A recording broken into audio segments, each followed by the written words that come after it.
ઓમ ભગવતે વાસુદેવાય નમઃ. ભાગવત કથા સ્કંદ ત્રીજા સ્કંદનો 29મો અધ્યાય. આ ત્રીજા સ્કંદનો 29મો અધ્યાય ભક્તિનો માર્ગ અને કાળના મહિમા વિશે જણાવે છે. આપણે જોઈએ તો કે જીવનમાં ભક્તિ અને ભગવાન એક સિક્કાની બે બાજુ છે. ભક્ત વગર ભગવાન નથી અને ભગવાન વગર ભક્ત નથી, અને આ બેને સાધનારો વસ્તુ એટલે ભક્તિ. ભક્તિ એ સિક્કો છે, અને એક બાજુ ભગવાન છે ને એક બાજુ ભક્ત છે. આપણે જોઈએ છે કે આજકાલમાં ભગવાનની ભક્તિ આમ જોઈએ તો એક દંભ બની ગયો છે.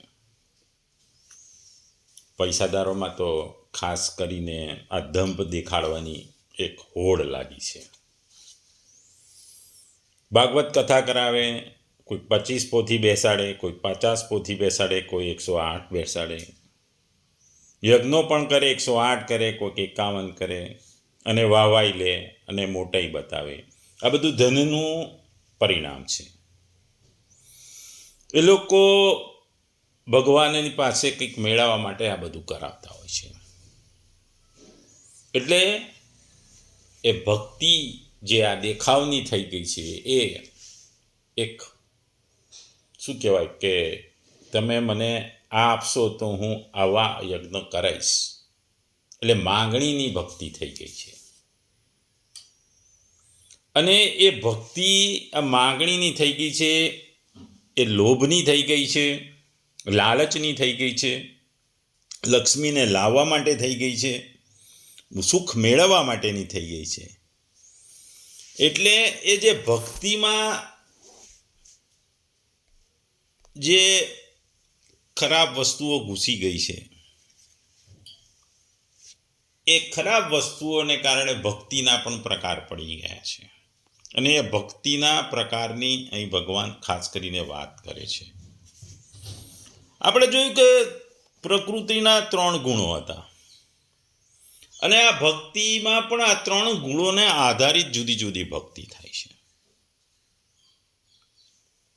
ભગવાન કપિલદેવ કહે છે કે માતા, જેમ ગંગાનો પ્રવાહ નિરંતર સાગરમાં વહ્યો જાય છે, તેમ મનની ગતિ પણ ભગવાનમાં નિરંતર વહેતી રહે તો જ તે સાચી ભક્તિ કહેવાય. જે આવો ભક્ત હોય છે ને, મુક્તિની પણ નથી પડી હોતી. એમાં એને ભક્તિમાં એને કોઈ કામના નથી હોતી, સ્પર્ધા નથી હોતી, જાહેરાત નથી હોતી. એને ભગવાનના નામથી સંતોષ હોય છે.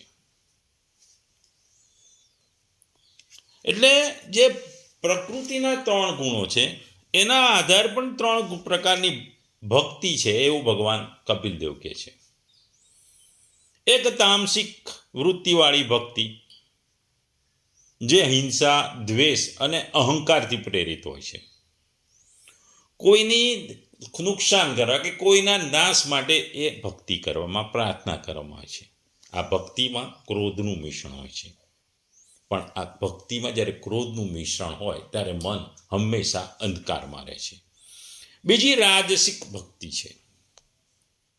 એ ફળની ઈચ્છાથી કરાય છે કે મને આવું મળશે, મને પુત્ર થાય, મને સારી પત્ની મળે, એવી ઈચ્છાથી જે થાય છે, જે ધન, યશ, સંતાન, આરોગ્ય વગેરે માટે પ્રાર્થના કરે છે. પણ આમાં શું હોય છે કે આત્મા થોડો શુદ્ધ થાય, પણ તમારું બંધન હોય છે. તમે બંધાયેલા રહો છો કે મારે આ વસ્તુ જોઈએ છે, એટલે આ રાજસિક છે. સાત્વિક ભક્તિ કેવી છે કે કર્તવ્ય ભાવથી થાય છે, શાસ્ત્રોક્ત વિધિથી થાય છે, શાસ્ત્રોક્તના આદેશ પ્રમાણે છે, અને એમાં ઈચ્છા કશું હોતી નહીં, ખાલી મોક્ષની ઈચ્છા હોય છે. ઉત્તમ છે, પણ હજુ ઈચ્છા છે, એટલે કે મારે કંઈક જોઈએ છે એવી ઈચ્છા છે. અને આ બધાથી ઉપર એક શુદ્ધ ભક્તિ હોય છે. આ શુદ્ધ ભક્તિમાં ભક્ત અહંકાર રહિત હોય છે, દયાળુ હોય છે, ક્ષમાશીલ હોય છે, નિર્લભ હોય છે અને સમદ્રષ્ટિવાળો છે. એ પોતાની વ્યક્તિ એ જે નિર્દોષ ભક્તિ છે એમાં ભક્ત પોતે જ જીવંત મોક્ષનો અનુભવ છે. જ્યારે એ ભગવાન સાથે ભક્તિમાં સંકળાય એટલે એને મોક્ષ મળી ગયો એવું લાગે. એની ઈચ્છા ના હોય પણ ભગવાન મળ્યા એટલે મોક્ષ મળી ગયો એવું માનતો હોય છે. આપણે આ સંદર્ભમાં એક વાર્તા મને યાદ આવી. એક ગામ હતું. એ ગામમાં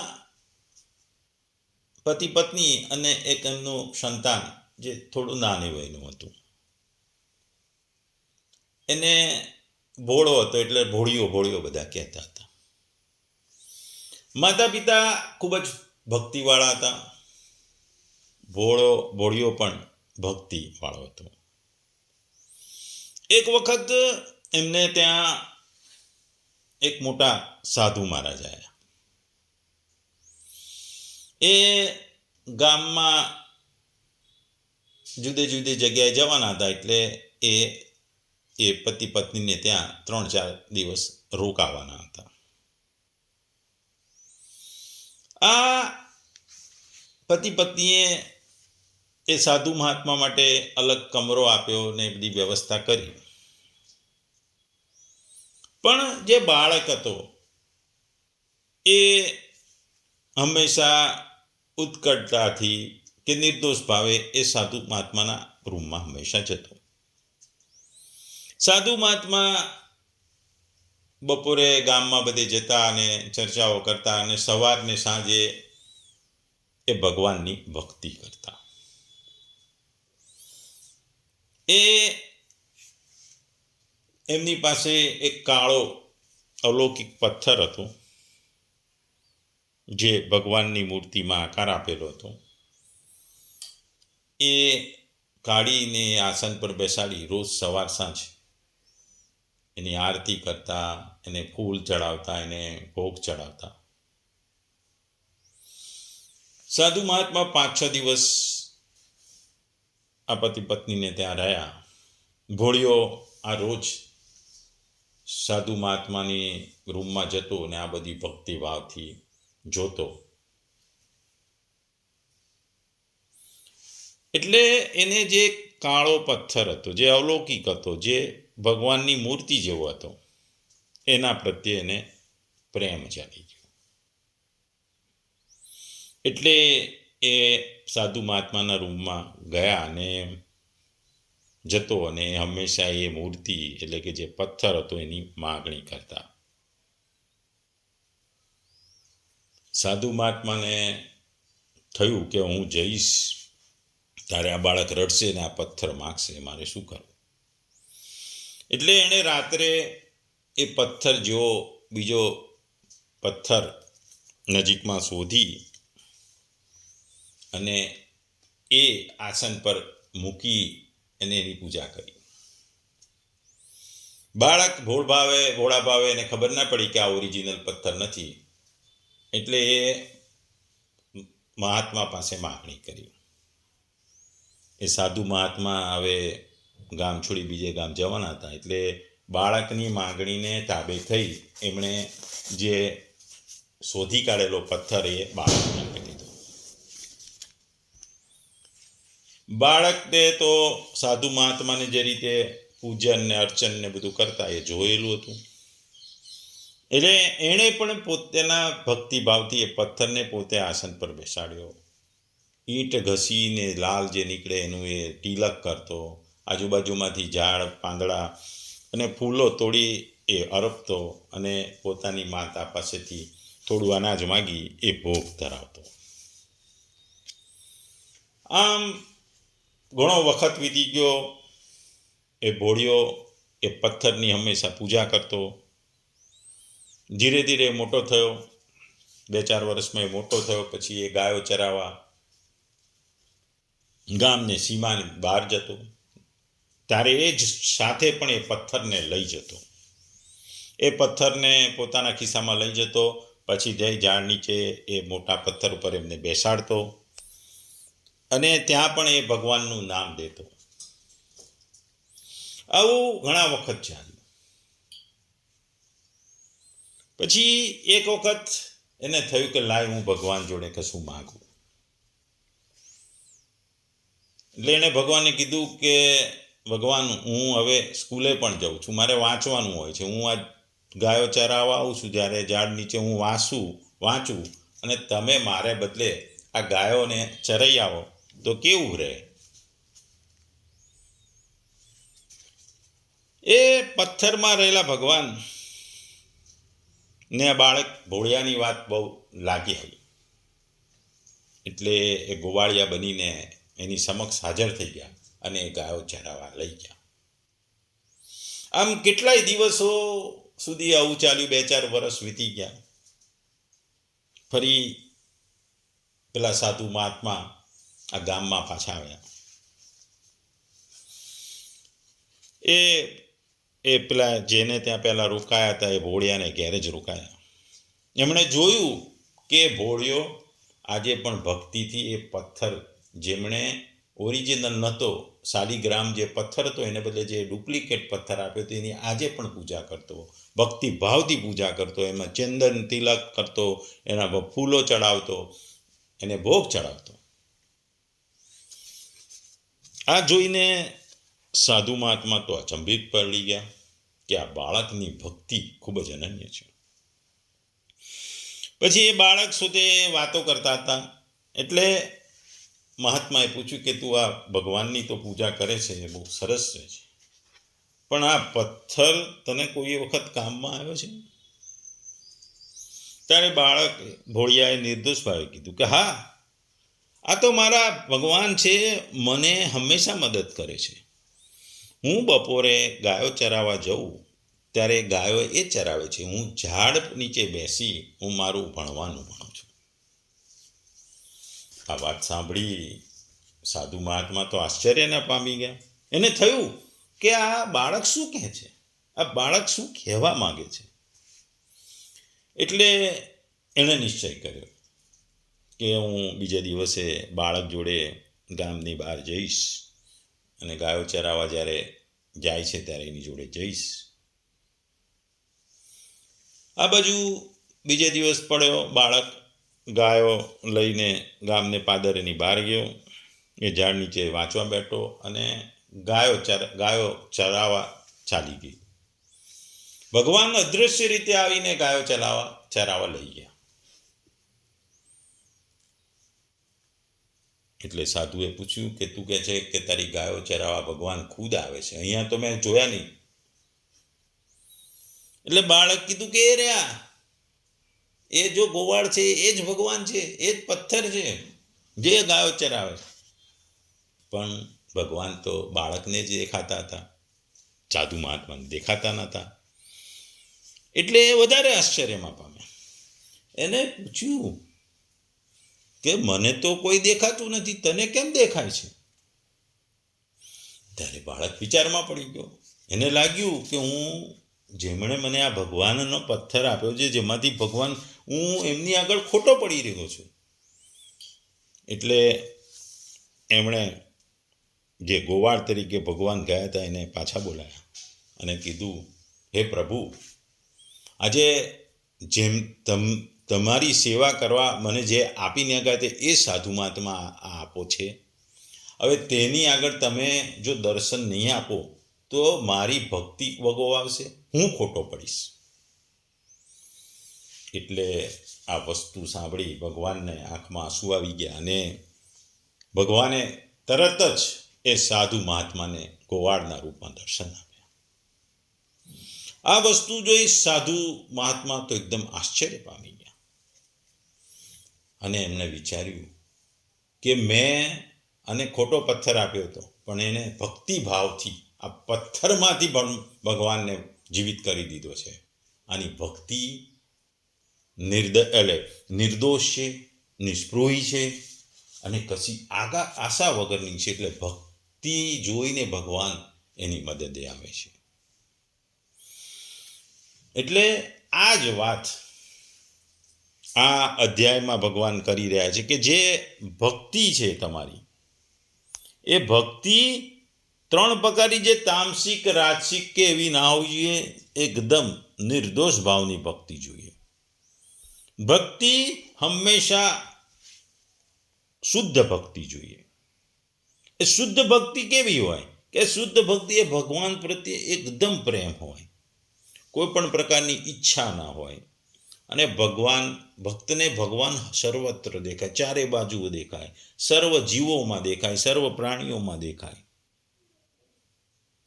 અને ભક્ત કેવો હોય? એ જીવ પ્રત્યે દયાળુ હોય, એ અહિંસક હોય, સહનશીલ હોય, સત્યનિષ્ઠ હોય, અને મન, વાણી અને કર્મથી શુદ્ધ હોય.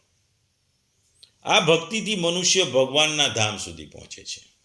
એટલે શુદ્ધ ભક્તિની ભગવાન આ અધ્યાયમાં વાત કરે છે. કપિલ ભગવાન કહે છે કે જે અશુદ્ધ ભક્તિ છે, જેમાં દ્વેષ હોય છે, ઈર્ષા હોય છે, અહંકાર હોય છે, સ્વાર્થ હોય છે, એ ભક્તિ શુદ્ધ નથી. અને આવી ભક્તિથી તમને મુક્તિ કે મોક્ષ મળતો નથી.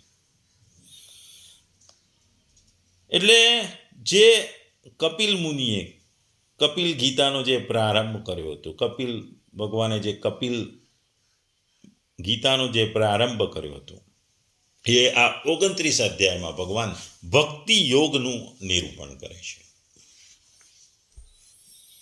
ભગવાન કહે છે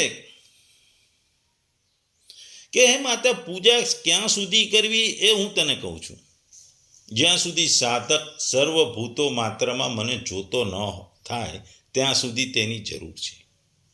ભેદ બુદ્ધિવાળાને મૃત્યુનો ભારે ભય હોય છે. ભેદ બુદ્ધિ રહી ન હતી તેથી તો ધ્રુવને મૃત્યુનો ભય ન લાગ્યો. મૃત્યુ આવ્યું તો એ તેને એક પગથિયું માની તેના માથે પગ મૂકી વિમાનમાં ચડી ગયા. કપિલદેવ માતા દેવહૂતિને કહેવા લાગ્યા કે હે પ્રભુ, દેવહૂતિ કહેવા લાગ્યા, હે પ્રભુ, આપણે તત્વના લક્ષણો અને ભક્તિ યોગનું સ્વરૂપ સમજાયા, પણ હવે એ સાંભળવું છે કે જે સર્વ વિષયો ઉપર વૈરાગ્ય થાય છે, જે કાળથી ભય પામીને મનુષ્ય પુણ્ય કર્મ કરે છે, તે કાળનું સ્વરૂપ પણ મને સમજાવો. એટલે કપિલ મુનિ કહેવા લાગ્યા કે હે માતા, જુદા જુદા માર્ગોને લીધે ભક્તિ યોગ અનેક પ્રકારના જણાય છે. અનેક ભક્તો પણ ત્રિગુણ વૃત્તિ અનુસાર સાત્વિક, રાજસિક અને તામસિક હોય છે. નિર્ગુણ ભક્તિ તો માત્ર એક જ પ્રકારની છે. આવા નિર્ગુણ ભક્તોને હું મારા સાયુજ્ય આપવા તૈયાર હોઉં છું, પણ તેઓ તો મારી સેવા વિના બીજું પણ કશું માંગતા નથી. આ છે આત્યંતિક ભક્તિ અથવા નિર્ગુણ ભક્તિ. ભક્તિ માર્ગ કહેવાય છે કે સર્વ ત્યાગ કરવો એ ખૂબ કપરું છે, માટે સર્વમાં પ્રેમ કરવો. તેઓ ઘરને જ મંદિર બનાવે છે. વ્યક્તિને મન આ બધું જ ઈશ્વર છે. ભગવાન જ માલિક જ છે. હું એમનો સેવક છું. ભક્તિ માર્ગમાં મુખ્ય વસ્તુ સમર્પણ છે, અને સમર્પણ કરો તો કોઈ પણ વસ્તુ પ્રાપ્ત થાય. એ શુદ્ધ ભક્ત એક ભગવાનથી વિમુખ નથી થતો હતો, એક ક્ષણ માટે પણ નથી હોતો. એ ભક્ત હોય છે. અને કપિલ મુનિ કહે છે, માતા, આવી તીવ્ર ભક્તિ વિના તમને કોઈ મુક્તિ મળતી નથી. મુક્તિ માટે તમારે તીવ્ર ભક્તિ, એકદમ નિર્દોષ ભક્તિ કરવી પડે. ભગવાને જે ભગવદ્ ગીતા કહી છે, એમાં 12મા અધ્યાયને પણ ભગવાને ભક્તિ યોગ કહે છે.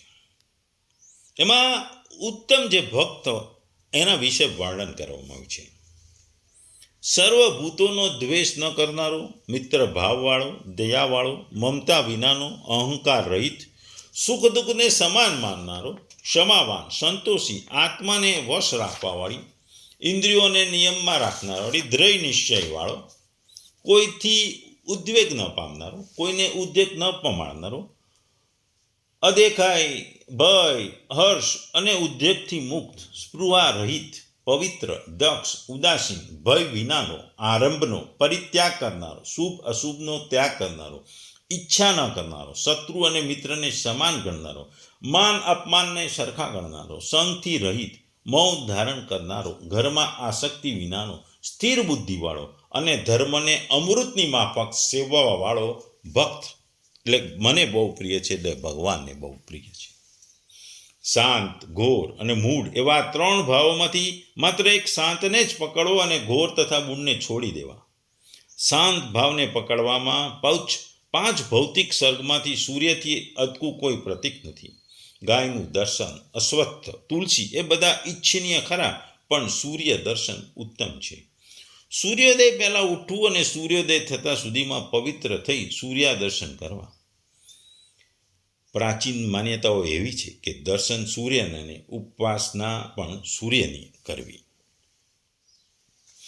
જેમ પુષ્પમાં રહેલી સુગંધ પોતાની મેળે નાસિકા તરફ એટલે કે આપણા નાક તરફ આવે છે, તેમ યોગ દ્વારા વિકાર રહિત થયેલું મન પોતાની મેળે જ પરમાત્માને પામે છે. પ્રાણી માત્રમાં રહેલા આત્મા સાથે પોતાની એકતા જોઈ પ્રાણી માત્ર પ્રત્યે સમબુદ્ધિ, આદર અને પ્રેમ કરો એ જ ખરી ઈશ્વર પૂજા છે. છતાં તેની ઉપેક્ષા કરી પ્રતિમા પૂજન કરવું તો તે ઢોંગ ગણાય. પ્રતિમા પૂજન તો માત્ર ચિત્ત શુદ્ધિ પૂરતી જ છે. આત્મા સાક્ષાત્કારનું મૂળ તો સર્વ પ્રાણીઓમાં આત્મબુદ્ધિ રાખવી તેમાં છે. જે ભેદ રાખે છે તે મનુષ્યનો સંસાર કદી દૂર થતો નથી, અને માટે સર્વ પ્રાણીઓમાં વસેલા અંતર્યામીનું પૂજન તો દાન, માન, મૈત્રી અને અભેદ દ્રષ્ટિ વડે જ કરવું જોઈએ. કર્મ કરનાર અને પરિણામ ભોગવનાર એક જ છે, પણ તેની સહજ સમજ પણ પડતી નથી. નાનું બાળક હોય તેને માતા ભાલ કરે, રેશમી ઝબલું પહેરાવે, એ બધા અન્ન કોણ ભોગવે છે? કારણ કે બાળકને તો કોઈ સમજાતું નથી, તે કોઈ ભોગવતું નથી, માત્ર એ ટગર જોયા કરે છે. જેમ માતા આ બધી વસ્તુનો લાભો લે છે, તેમ સુખ દુઃખ બધાનો ભોગ પ્રકૃતિ જ કરે છે, પુરુષ માત્ર તો જોયા કરે છે. આ ચેતન સૃષ્ટિમાં મનુષ્ય સર્વથી ઉત્તમ પ્રાણી છે. જે મનુષ્ય પોતાના સર્વ કર્મો, તેના ફળો અને પોતાનું શરીર શુદ્ધ મને અર્પણ કરનાર છે તે શ્રેષ્ઠ છે. આવો પુરુષ કર્મના અભિમાનથી રહિત અને સમદ્રષ્ટિવાળો હોય છે. સુખ અને દુઃખ એ મનના ધર્મ છે. જન્મ મરણ એ શરીરના ધર્મ છે. ભૂખ તરસ એ પ્રાણના ધર્મ છે, પણ આત્માનો કોઈ એવો ધર્મ નથી. ફક્ત અજ્ઞાનને લીધે આત્મા સુખ દુઃખ વગેરેને પોતાની માથે લઈને ફરે છે. સ્ફટિક મણિ તો શુદ્ધ હોય, સ્વચ્છ અને સફેદ પારદર્શક છે. તેની પાસે જેવા રંગનું ફૂલ મૂકશો તેવો રંગ મણિ દેખાશે. આત્મા પણ આ સ્ફટિક મણિ જેવો નિસંગ છે. ફૂરો ખેંચવી લો એટલે હતો ને તેવો સ્વચ્છ અને શુદ્ધ થઈ જાય. મનને સુખ દુઃખ કેમ થાય છે એ પણ સમજવા જેવું છે. મન નિત્ય સંસારનું ચિંતન કર્યા કરે છે. તેનામાં મારું ને તારું એવી મમતાની ઉપજ છે. મારું માન્યું ત્યાં દુઃખ થાય છે, મારું ઘર સળગી ગયો, હું પાયમાલ થઈ ગયો, એમ મનુષ્ય દુઃખી થાય છે. બીજાનું ઘર સળગે તો દુઃખી નહીં થાય. અહંતા અને મમતા જ દુઃખ ઊભા કરે છે.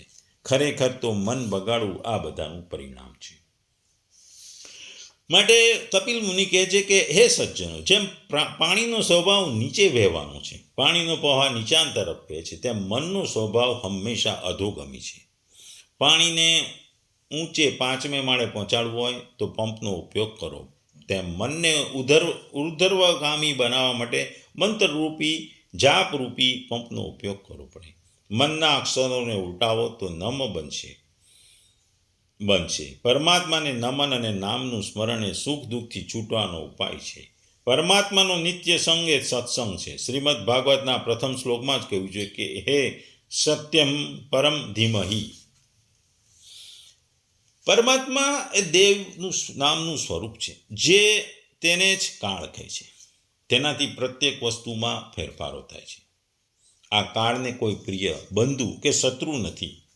તે તો સર્વનો નાશ કરે છે.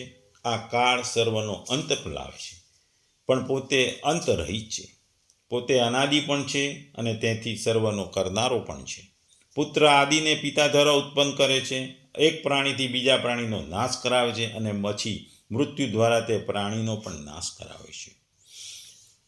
આવા મહાકાળના ભયથી વાયુ વાય છે, સૂર્ય તપે છે, વરસાદ વરસે છે, નક્ષત્રો પ્રકાશે છે, વનસ્પતિઓ ફળ આપે છે, નદીઓ વહે છે, અગ્નિ સળગે છે, આકાશ અવકાશ આપે છે.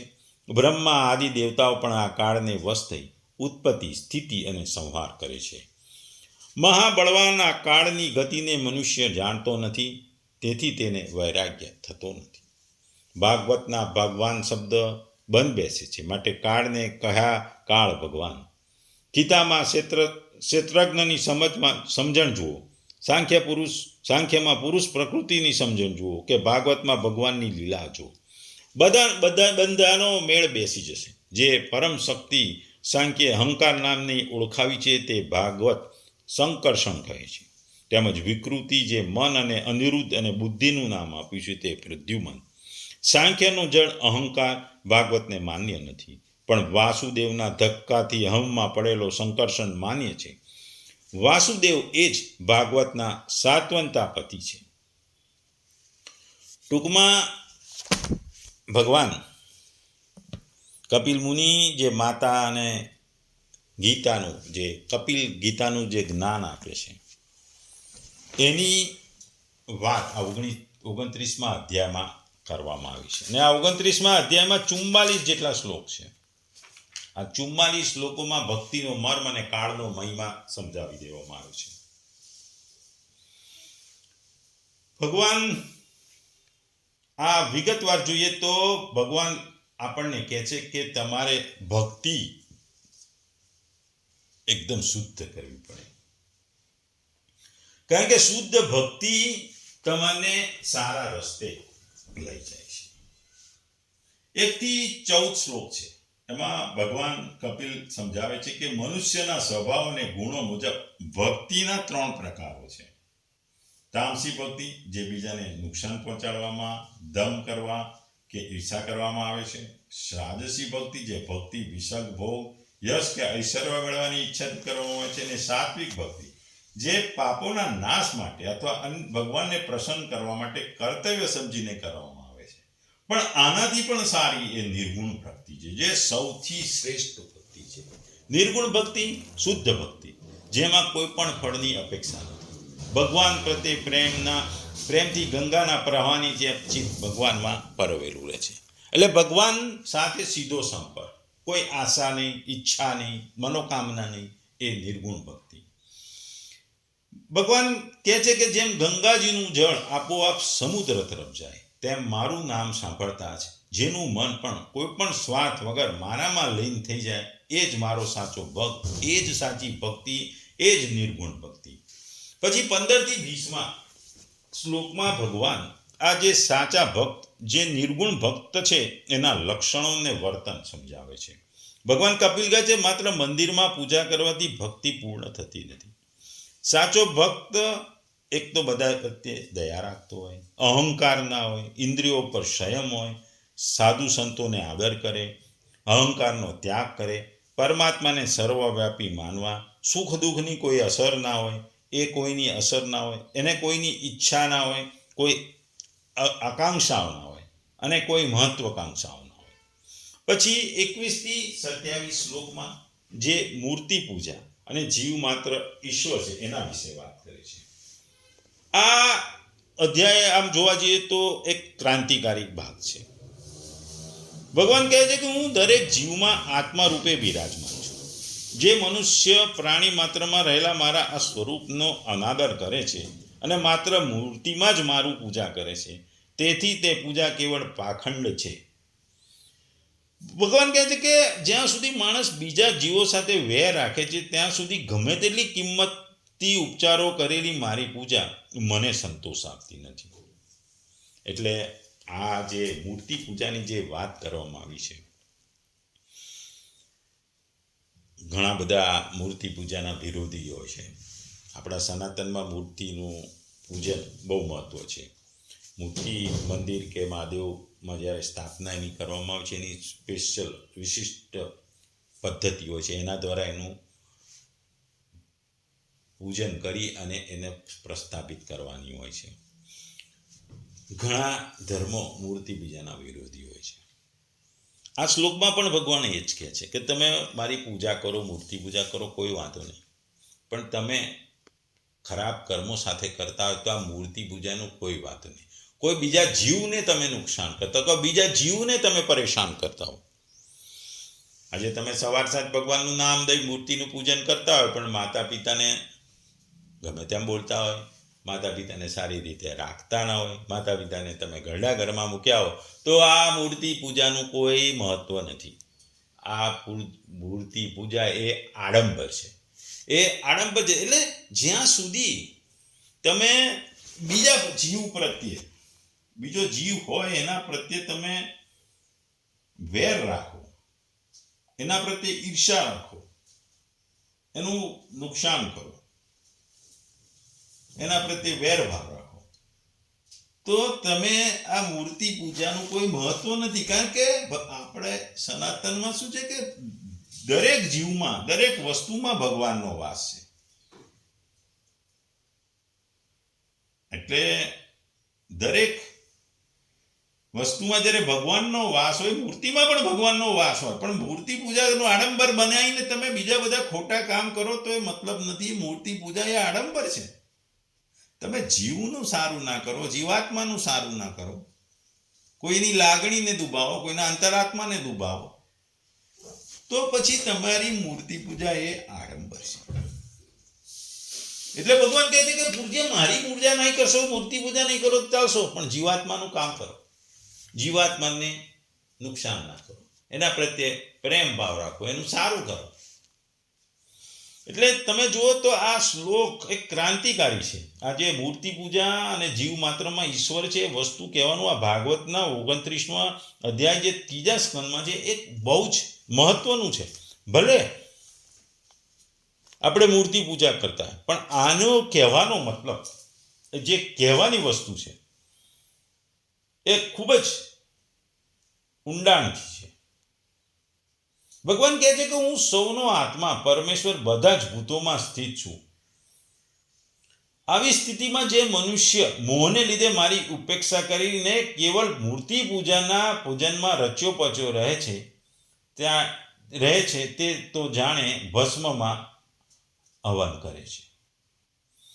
જે ભેદદર્શી અને અભિમાની મનુષ્ય બીજા જીવોની સાથે વેર બાંધે છે અને એ રીતે જીવોના શરીરમાં વિદ્યમાન મુજ આત્મા સાથે દ્વેષ કરે છે, તેના મનને ક્યારેય શાંતિ મળી શકતી નથી. એટલે ભગવાન કહે છે કે હે માં, જે મનુષ્ય બીજાના જીવનનું અપમાન કરે છે, ઘણી બધી નાની મોટી બધી સામગ્રીઓ વડે અનેક પ્રકારના વિધિ વિધાન સાથે મારી મૂર્તિનું પૂજન કરે છે, છતાં હું પ્રસન્ન થતો નથી. સમજવાની વસ્તુ છે કે ભાઈ ભગવાનને પૂજા કરવાથી ભગવાન સંતુષ્ટ નથી થતો. ભગવાને બે પૂજન કરવા માટે ભક્તે બીજા જીવો પ્રત્યે આદર રાખવો પડે. આગળ ભગવાન કહે છે કે મનુષ્ય પોતાના ધર્મનું અનુસરણ કરતા રહી ત્યાં સુધી મુજ ઈશ્વરની મૂર્તિ વગેરેનું પૂજન કરતા રહેવું જોઈએ, જ્યાં સુધી તે પોતાના હૃદયમાં તેમજ સમસ્ત પ્રાણીઓમાં સ્થિત પરમાત્માનો અનુભવ થઈ ના જાય. એટલે જ્યાં સુધી તમે પૂજન કરો, જ્યાં સુધી તમને અનુભવ ના થાય કે આનામાં પણ આત્મા છે, આનામાં પણ ભગવાન છે, આમાં પણ જીવ છે અને આમાં પણ ભગવાન છે. પછી આગળ ભગવાન કહે છે જે મનુષ્ય આત્મા અને પરમાત્મા વચ્ચે થોડું પણ અંતર કરે છે તે ભેદદર્શી માટે હું મૃત્યુ રૂપે મહાન ભય ઊભો કરું છું. તેથી સમસ્ત પ્રાણીઓને ભીતર ઘર બનાવીને તે પ્રાણીઓના રૂપમાં સ્થિત મુજ પરમાત્માનું યથા યોગ્ય દાન, આદર, મિત્રતાના વ્યવહાર વડે તથા સમદ્રષ્ટિ દ્વારા પૂજન કરવું જોઈએ. પછી ભગવાન કહે છે એમાં પથ્થર વગેરે અચેત પદાર્થો કરતા વૃક્ષો વગેરે જીવો શ્રેષ્ઠ છે. તેમના કરતા શ્વાસ લેનાર પ્રાણીઓ પણ શ્રેષ્ઠ છે. તેમનામાં પણ મનવાળા પ્રાણી ઉત્તમ છે અને તેમના કરતા ઇન્દ્રિય વૃત્તિઓથી યુક્ત પ્રાણીઓ શ્રેષ્ઠ છે. ઇન્દ્રિયોવાળા પ્રાણીઓમાં પણ કેવા સ્પર્શનો અનુભવ કરનાર પ્રાણીઓ કરતા રસનું ગ્રહણ કરી શકનારા મત્સ્ય વગેરે ઉત્કૃષ્ટ છે. તથા રસ વેતાવા એ પ્રાણીઓ કરતા ગંધનો અનુભવ કરનાર ભ્રમર વગેરે અને ગંધનો ગ્રહણ કરનાર કરતા શબ્દનો ગ્રહણ કરનાર સર્પ વગેરે પ્રાણીઓ શ્રેષ્ઠ છે. તેમના કરતા પણ રૂપનો અનુભવ કરનાર કાગડો વગેરે ઉત્તમ છે અને તેમના કરતા જેમની ઉપર નીચે બંને તરફ દાંત છે તેવા જીવો શ્રેષ્ઠ છે. તેમનામાં પણ પગ વિનાના કરતા ઘણા બધા ચરણોવાળા શ્રેષ્ઠ છે અને ઘણા ચરણોવાળા કરતા 4 ચરણવાળા પ્રાણીઓ અને 4 ચરણવાળા કરતા 2 ચરણવાળા મનુષ્યો શ્રેષ્ઠ છે. એટલે ભગવાન આખી વાત તમને જીવોની જે વાત છે અને મૂર્તિ પૂજાથી જીવોની વાત ત્યાં સુધી લઈ જાય છે. પછી આગળ ભગવાન કહે છે કે મનુષ્યમાં પણ 4 વર્ણો શ્રેષ્ઠ છે, જેમાં બ્રાહ્મણ શ્રેષ્ઠ છે. બ્રાહ્મણોમાં વેદ જાણનારા ઉત્તમ છે. વેદ વત્તાઓમાં વેદનું તાત્પર્ય જાણનાર શ્રેષ્ઠ છે. તાત્પર્ય જાણનારો કરતા સંશય નિવારણ કરનાર અને તેમના કરતા વર્ણ શ્રમોચિત પોતાના ધર્મનું પાલન કરતા અને તેમના કરતા આસક્તિનો ત્યાગપૂર્વક અને નિષ્કામપૂર્વક સર્વ ધર્મનું આચરણ કરનારા શ્રેષ્ઠ છે. તેમના કરતાં પણ જે મનુષ્યો પોતાના સમસ્ત કર્મો તેના ફળ પોતાના શરીરને મને જ અર્પણ કરી દે છે, ભેદભાવ છોડી મારી ઉપાસના કરે છે, તેઓ શ્રેષ્ઠ છે. એટલે ભગવાન પ્રાણીઓમાં જેમ શ્રેષ્ઠ કહે છે કે ભાઈ ઇન્દ્રિયોવાળા, સ્પર્શવાળા, પછી દાંતવાળા, એમાં ચારણોવાળા અને છેલ્લે 2 ચરણોવાળા, એ રીતે ભગવાન વર્ણમાં પણ કહે છે કે વેદનો જાણનારા, એના કરતાં વેદવત્તાઓ જાણનારા, એમાંથી ઉપર સંશય નિવારણ કરનાર, એના ઉપર સમસ્ત કર્મો અને ફળ ભગવાનને અર્પણ કરનાર. એટલે દરેકમાં શ્રેષ્ઠતા છે અને દરેકે આ શ્રેષ્ઠતા તરફ જવાનું ભગવાન કહે છે. ભક્તિ એ તમને સર્વશ્રેષ્ઠ બનાવવા માટેની વાત છે. એટલે આ જીવોની શ્રેણીની ભગવાન વાત કરે છે. એટલે ભગવાન કહે છે કે જળ કરતાં ચેતન શ્રેષ્ઠ છે. ચેતનમાં ઇન્દ્રિયવાળા શ્રેષ્ઠ છે. એમાં એમના કરતાં સ્પર્શ અને સ્વાદવાળા શ્રેષ્ઠ છે. અને એમાંય મનુષ્ય શ્રેષ્ઠ છે. પણ આ બધાની ઉપર ભક્ત એ સૌથી શ્રેષ્ઠ છે કે જેણે મને બધું જ એનું પોતાનું સર્વસ્વ મને અર્પણ કરી દીધું છે. એ ભક્ત જ સર્વશ્રેષ્ઠ છે એવું ભગવાન અહીં કહે છે. પછી 34 થી જે 44 શ્લોક સુધી 45 શ્લોક સુધી ભગવાન કાળનું સામર્થ્યની વાત કરે છે. આપણે કાળ તો જાણીએ છીએ. આપણે સામાન્ય રીતે ભૂતકાળ, ભવિષ્યકાળ અને વર્તમાન કાળ એવી વાતો કરીએ છીએ. પણ અહીં ભગવાનના સંદર્ભમાં કાળ નહીં છે, કેમ કે કાળ એ જ ભગવાનનું સ્વરૂપ છે અને એ જ પ્રકૃતિમાં ક્ષોભ ઉત્પન્ન કરે છે એની વાત કરવામાં આવી છે. ભગવાનનું એક રૂપ એટલે કાળ છે. એટલે ભગવાન કપિલ મુનિ માતાને કહે છે કે મેં તમારા માટે ભક્તિઓને અષ્ટાંગ યોગનું વર્ણન કર્યું. તેમાંથી એકનું પણ સાધન કરવાથી ભગવાનની પ્રાપ્તિ થાય છે. ભગવાન પરમાત્મા પરબ્રહ્મનું અદ્ભુત પ્રભાવ સંપન્ન તથા લૌકિક પદાર્થોનું વૈચિત્ર્યનું હેતુપૂર્વક સ્વરૂપ વિશેષ કાળના નામે વિખ્યાત છે. પ્રકૃતિ અને પુરુષ એના જ રૂપ છે અને તેમનાથી તે અલગ પણ છે. અનેક પ્રકારના કર્મોનું મૂળ અદ્રષ્ટ છે, પણ એનાથી મહત્વત્વ વગેરે અભિમાની ભેદદર્શી પ્રાણીઓમાં હંમેશા ભય રહ્યા કરે છે. જે સૌને આશ્રય હોવાને કારણે સમસ્ત પ્રાણીઓમાં અનુપ્રવિષ્ટ થઈ ભૂતો દ્વારા તેનો સંહાર કરે છે. તે જગતનું શાસન કરનારા બ્રહ્મા વગેરેનું પણ પ્રભુ ભગવાન કાળ જ યજ્ઞોનું ફળ આપનાર વિષ્ણુ છે. તેઓ કોઈના મિત્ર નથી, તેમનો કોઈ શત્રુ નથી, તેમનું કોઈ સગું સંબંધી નથી. તે હંમેશા સજાગ રહે છે. પોતાના સ્વરૂપભૂત શ્રી ભગવાનને ભૂલી જઈ ભોગરૂપી પ્રમાદમાં પડેલા પ્રાણીઓ પર આક્રમણ કરી તેમનો સંહાર કરે છે. તેમના જ ભયથી વાયુ વહે છે, તેમના ભયથી સૂર્ય તપે છે, તેમના જ ભયથી ઇન્દ્ર વૃષ્ટિ કરે છે અને તેમના ભયથી તારાઓ પ્રકાશ કરે છે. તેમના થી જ ભયભીત થઈ ઔષધિઓ સહિત લતાઓ તથા તમામ વનસ્પતિઓ સમયે સમયે ફળ ફૂલ પણ ધારણ કરે છે. એટલે બ્રહ્માથી લઈ તણકલા સુધી તમામ જીવો કાળને વશ છે, એટલે ભગવાનને વશ છે. જે પરમાત્માને નથી ઓળખતા તેમના માટે કાળ મૃત્યુ સમાન ડરામણો છે, પરંતુ ભક્તો માટે એટલે જે ભક્તિ છે, ભક્તિ કરે છે, એમના માટે મુક્તિનો એટલે કે મોક્ષનો માર્ગ છે. ટૂંકમાં ભક્તિ એ કોઈ ક્રિયાકાંડ નથી, પણ એક એવી અવસ્થા છે, હૃદયની એક અવસ્થા છે, જ્યાં માણસ દરેક જીવમાં, દરેક વસ્તુમાં ભગવાનને જુએ છે. પ્રાણી માત્રમાં ઈશ્વર. આપણે કહેવાય છે કે પ્રાણી માત્રમાં ઈશ્વરનો વાસ છે. એ જ ભક્તિનો સાચો માર્ગ છે. ભક્તિ તમારે કરવી હોય તો શુદ્ધ ભક્તિ કરવી પડે, કારણ કે નિર્ગુણ એટલે કે શુદ્ધ ભક્તિ જ શ્રેષ્ઠ છે.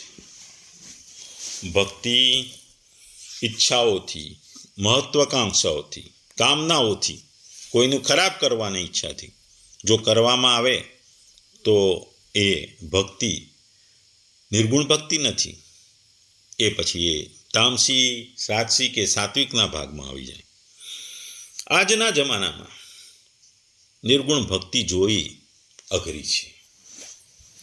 આજે સમાજમાં દેખાદેખી વધી ગઈ છે. એમાં ભક્તિમાં પણ દેખાદેખી કરવામાં આવે છે. ભાગવત કથા બેસાડનાર અને ભાગવત કથા કહેનાર એ પણ સાચી ભક્તિ કરી નહીં રહ્યા. એ ઊંચા આસન પર બેસી વ્યાસપીઠ બનાવીને જ્યારે સંબોધન કરે છે ત્યારે પણ એ ભક્તિ સાચી નથી. આજે ભાગવત કથાઓમાં પૈસા લઈને જાહો જલાલીથી ભાગવત કથા કહેવી, ભાગવત કથા માટે આટલા વસ્તુઓ કરવી, એ બધું એ શુદ્ધ ભક્તિ કે નિર્ગુણ ભક્તિમાં નથી આવતું. સમાજના સમૃદ્ધ લોકો ભાગવત બેસાડે, પૂજન કરાવે, યજ્ઞો કરાવે અને યજ્ઞોનો એટલો પ્રચાર કરે, આ ભાગવતનો પ્રચાર કે યજ્ઞોનો પ્રચાર કરે, એ નામ માટેની ભક્તિ છે. એ રાજસી ભક્તિ છે. એ પોતાની વસ્તુઓને પ્રચાર કરે છે કે મેં આટલા મોટા ભાગવત સપ્તાહ બેઠા, મેં આટલા યજ્ઞો કર્યા. અને આજના કળિયુગમાં આ વસ્તુ કોમન છે, સામાન્ય છે, કારણ કે પૈસો બોલે છે. પૈસાથી ભક્તિ બતાવવામાં આવી રહી છે. એ કળિયુગની નિશાની છે. પૈસા વડે અને પૈસા દ્વારા ભક્તિનો ઢંઢેરો ઢંઢેરો કરવામાં આવે છે. આ ભક્તિનો ઢંઢેરો એ અશુદ્ધ ભક્તિ છે. ભક્તિને કોઈ પ્રચાર પ્રસારની જરૂર નથી. બસ ભગવાનનું નામ એ જ ભક્તિ છે. ભક્ત, ભગવાન અને ભક્તિ, આ ત્રિપુટી એકબીજાથી જોડાય છે અને કોઈને કશી ખબર ના પડે કે કોણ ત્રણમાંથી કોણ ક્યાં છે. એ જ સાચી ભક્તિ, એ જ નિર્ગુણ એટલે કે શુદ્ધ ભક્તિ કહેવાય.